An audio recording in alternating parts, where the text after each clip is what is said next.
Hey guys, welcome back. How are you all doing? I hope you all are doing great.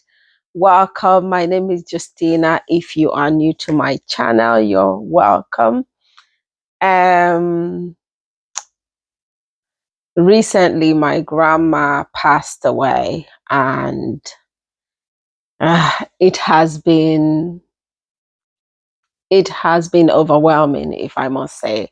My feelings are up here at the moment and I don't know how to process some stuff, but my feelings are everywhere now. So my grandma died and woke up. You'll be like, what kind of voodoo is that? Yeah, but this is a story that happens last year. This is not this year's story. So sometimes I think it was beginning of last year. It was like any other normal day. We woke up, we got ready for school, we got ready for work, and we head out the door. So sometime around 10 o'clock, I got a call from my mom that she was crying on the phone that her mom has died, that my grandma has passed away. She was crying. I was crying. I was like, oh my God, I'm somebody that was so close to my grandma, like really very close to my grandma. And I learned a lot of things from my grandma. I'm always in my grandma's house. You know what? I am my grandma's baby. And I did loads of stuff with my grandma, holidays, everything. And I was so devastated. Now, I know that she's old. I know that she's going to pass away. But where she's your loved one. It doesn't matter how old somebody get in your family, they're still your loved ones. And when they die, you're still so angry and so frustrated. So I was crying. I rang hubby on the phone.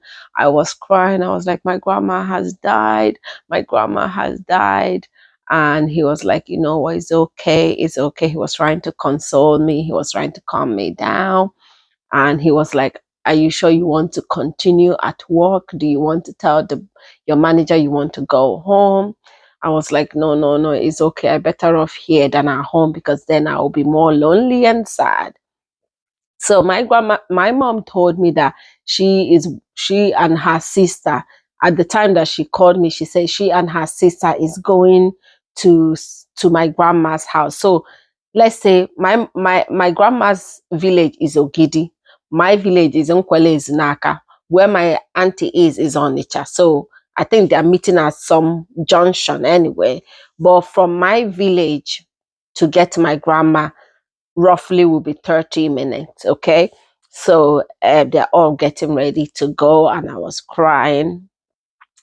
So all the grandchildren has been notified. The kids has been notified that she has stopped breathing, and she has stopped breathing. Like they keep calling her to wake her up, and she's not breathing, she's not moving, and her body is gradually getting cold. So all of us, the ones in Nigeria are crying, the ones all over the world are crying. And the grandchildren started writing on Facebook, my grandma has passed away, da da da da. Thank God at that time I didn't write anything. I was just still trying to process what was going on. I didn't go ahead to write anything. And my mom and my aunties then went to my grandma's village, and when they got to my grandma's house, they saw that she has stopped breathing. She's not breathing anymore, and she just lying still. And they're now crying. Everybody has, the ones that are around that can get there on time has gotten there on time, and they're just sitting around and crying. Now they're waiting for the eldest son, because he is the decision maker. Like in my culture, they call them Diopala, the eldest son. And there is no decision that has to be made without the Diopala saying, okay, let's move. He has to give his he has to give his opinion on what next to do. So they're now waiting for him because now they're now deciding there's two stuff we do when somebody die. You can either bury immediately if you don't have money for a mortuary, or you can put in the mortuary and then plan the burial. So now they are waiting for the elders to come so they can now sit down and decide whether to bury immediately or go put in the mortuary. So everybody's sitting around, they are crying. Now, hours are passing. Like we're talking about 2 hours, 1 hour, because he's not living close by, 3 hours. Now, we that are not in Nigeria, wherever we are, our heart is broken. We're just crying. And that last year is when I have made up my mind. All of a sudden, I woke up one morning. I was like, what am I doing that I am not taking time out to visit family, to visit home? This life is passing. Okay, imagine if I left Nigeria when 2005. Okay, at that time, my grandma is old, but we don't see her as old because she's still running around, she's still doing stuff, she's still whatever, she's still participating in family life and family whatever. And just to see how time has passed, because then in 2016 when I went home with kids, when I saw her, I like the difference of 2005 to 2016 was mind blowing. So last year I kind of woke up, I was like, what am I doing that I'm not taking time to visit loved ones, to spend time with loved ones? I know money is involved, but if you keep looking at money, you won't spend time with your loved ones until they die. And that last year, I made up my mind that we're going to travel summer and we're going to travel Christmas, because Christmas is when everybody in diaspora comes home. Even if you're not in diaspora, that you're in Nigeria, let's say you're in Abuja, you're in Lagos, blah, blah, blah. Instead of going going from this uh, town to this town to visit them, Christmas is when everybody come home. And I was like, Christmas, we are going because I want to see families that I have not seen in so long. And that is the decision I have made now, that we have to be traveling all the time with the kids. They need to come home. They need to see family. They need to know that they belong somewhere. I want to give my gift. I want to give my kids a gift of family, a gift of knowing that if I start feeling overwhelming here in Ireland, that there is people back home who are willing to welcome me with open hands and console me for as long as it takes for me to get better.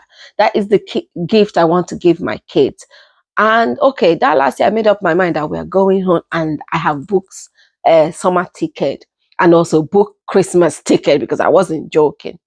And for me to get that news, she was one of the person I was looking forward to seeing. Like I couldn't wait to see my grandma.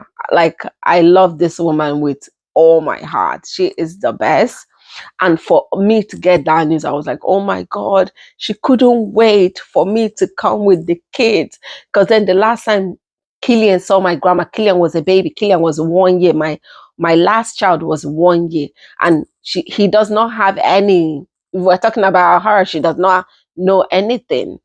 And I was like, oh my gosh, she couldn't wait, grandma, you couldn't wait. I was coming to see you. And my grandma is old. And for last year, she was 110, but she was still getting up. She was still doing stuff for herself. You give her food, she eats. If she wants to go to the bathroom, she will say, and they will take her to the bathroom. She was not sick. She was not doing she was not peeing on herself or pooing on herself. She was still talking and having conversation. That is how blessed this woman has lived her life. She lived her life sickness free. We, the grandchildren, we always laugh. Whenever we hear our grandma when we're having conversation with each other, we say it to ourselves, whenever we hear our grandma is sick, do you know what she's sick of? Cough. She's always coughing. That is her sickness. But she has never been badly ill. So, as my mom, then we're waiting for the eldest brother to come so they can make a decision on what to do, whether to bury or to put in mortuary. And this, as for this point, I think 4 hours has gone by. And my grandma woke up. My grandma came back to life.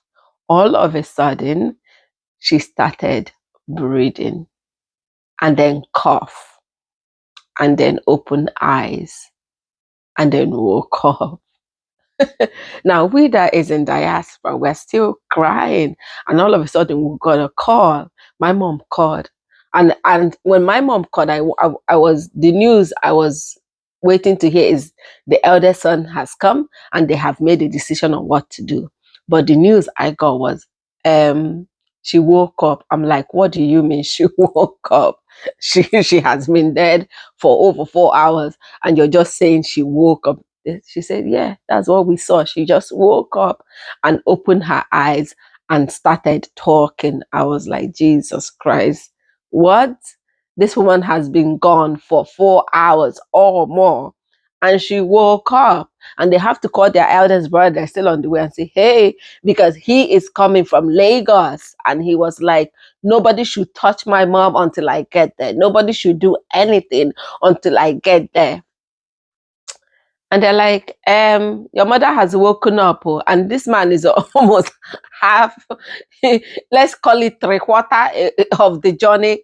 If you divide the journey into three, one half of that journey has been done. And he's like, what? He's like, your mom is awake. She's up. And anyway, he has to make the journey and come there anyway, because he already started the journey.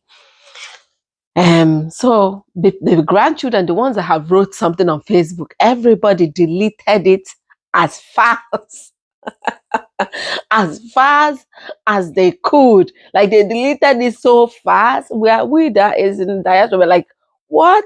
Like, everybody's now calling each other. Did you hear she woke up? Me that has blabbed my mouth at work, telling the people my grandma has to go back and tell them the woman just woke up. It's, now, this is voodoo in another level, because I don't understand. But she just opened her eyes and saw some of her children sitting beside her crying, and some grandchildren were there as well, and some great grand were there as well. And they were just crying.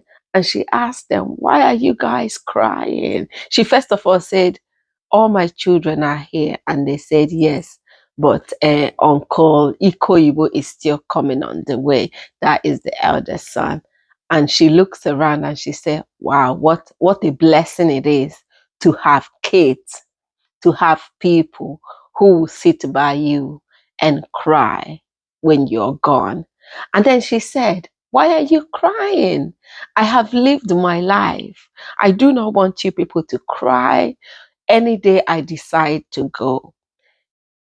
Don't cry. I have lived my life and I have lived it to the fullest. So why are you crying? And even for her saying that, my mom said when she opened her mouth, they started crying more. Like, everybody was like, everybody was crying more.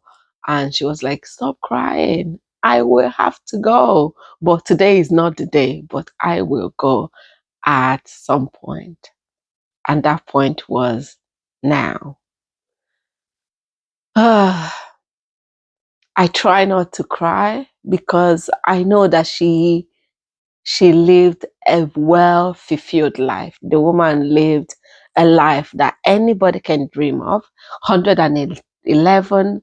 And they said she can be more, because there's a way that they calculate the age. You know, the way back olden days, they don't know time, date, blah, blah, blah. There's a way they calculate their age. Is from the people that they grow up with, their age group members. And this woman age group members has died like 20 years ago, like, 15 years ago. And they are saying she could be more. The people that are calculating the age in the village were saying she could be more than 111 that we are calculating. But this woman has lived a well-fulfilled life. She has seen it all, grandkids, great-grand, like, she has seen it all. And the great grand had a baby. Well, hey, what am I saying? I am the grandkids. There's my cousin that is a great grand. That will I say cousin? My cousin's daughter is a great grand, and that my cousin daughter has had a kid. This woman has seen it all. She has seen it all. Oh, and what we for the past few days, what we are trying to do is to remember her.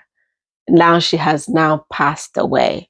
Now, the day she died, this past 1 week ago, we all we cried a bit, but we all tried to understand that life has lived fully well. Life has lived, and we shouldn't cry that much. And this time, they left her.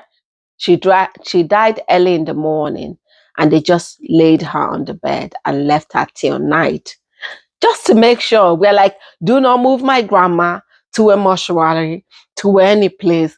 Do not bury my grandma on the ground until we are satisfied that this woman is gone. So everybody left her. My mom traveled from my village to my grandma's village, and so do my aunties, and so do some of the grandkids, and so do some of the great grand that are living in Nigeria. They all travel to her house, and they just sat around, telling stories, um laughing of her jokes, remembering her in a good way, because she's a great joke, she's a great storyteller, she loved to tell stories, she loved to make people laugh. And they just sat around remembering all the good time, and they waited till night time to take her to the mortuary, because we all decided to take her to the mortuary instead of burying her on the ground, because you can't bury on that day on the ground if you want. But we have decided to put her in the mortuary, because that burial, I am going. And I want to say my final goodbye. And majority of us who lives outside would love to attend that burial, and we love to say our final goodbye before she goes on the ground. So so yeah, but now she has finally died. Her time came, and she died peacefully. Like, I love the life this woman has lived. She died peacefully while lying down on the bed, without no stress, without no trouble. She just laid and died. What more can you ask of? Like, I know it's hard to believe that she's gone, but I'm so happy that she did not have any stress. She did not have a terrible death. She just went naturally. So we are grateful. We are grateful to God for the life that she has lived, and we are grateful to God that she stayed and saw all the grandkids, and some of now the grandkids that are having kids, great grandkids. I'm happy. I'm happy for her, and may my grandma so rest in peace. Anyway, guys, thank you so much for some of you that has message, has wrote, has sent your condolences. I am grateful. Thank you guys so much. You are the best. And I will see you guys on my next video. Thank you. Bye.